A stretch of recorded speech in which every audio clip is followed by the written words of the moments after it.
So Hess's law is a method that allows us to calculate the enthalpy change for a reaction that we care about using information that we know about other reactions.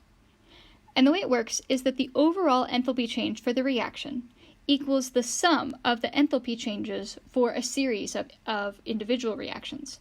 So if you add together the reactants and products, that is the same as adding together the enthalpy changes.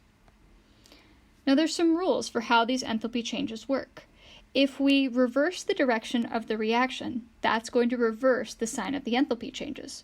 So for example, here we have liquid water goes to solid water, and that has a delta H of negative 6.01 kilojoules per mole. But if we go in the reverse direction, then delta H is positive.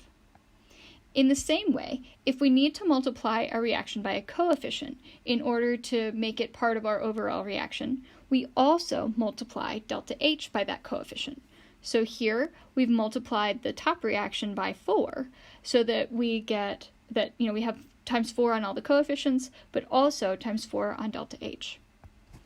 So thinking about how we put that together, if we're interested in the overall delta H change of this first reaction, where sulfur reacts with oxygen to form sulfur trioxide, and the information that we have is the delta H's of these other two reactions, we can think about how to put them together to find the overall value.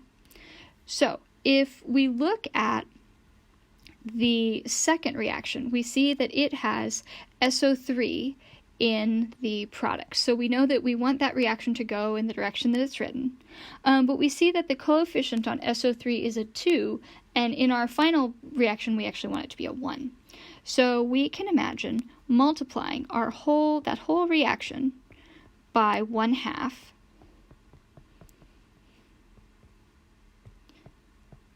Okay, to make SO3. And that means that we're also going to multiply our delta H by 1/2. So that'll be negative 198.4 times 1/2. And so if we distribute this 1/2, we'll see that that cancels with the 2. There will be a 1/2 here, and that becomes a 1 as well. Okay, so we've got our 1 SO3, but we need to we see that we have this other reaction where sulfur, which needs to be one of our reactants, is on the product side. So that's going to mean that we need to reverse the direction of that reaction.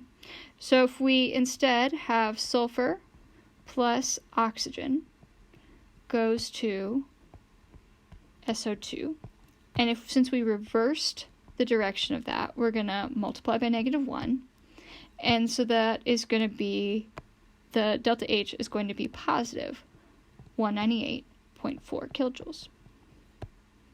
Oops, nope, it's not. It's not going to be that. It's going to be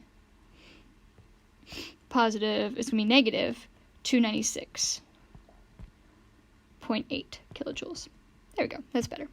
Okay, so when we add these together, we get our overall reaction. We can see that our SO2s are going to cancel, because one's on the reactant side and one's on the product side. So we're going to end up with sulfur solid plus, and we add these two together, plus 3/2 O2 becomes 1 SO3.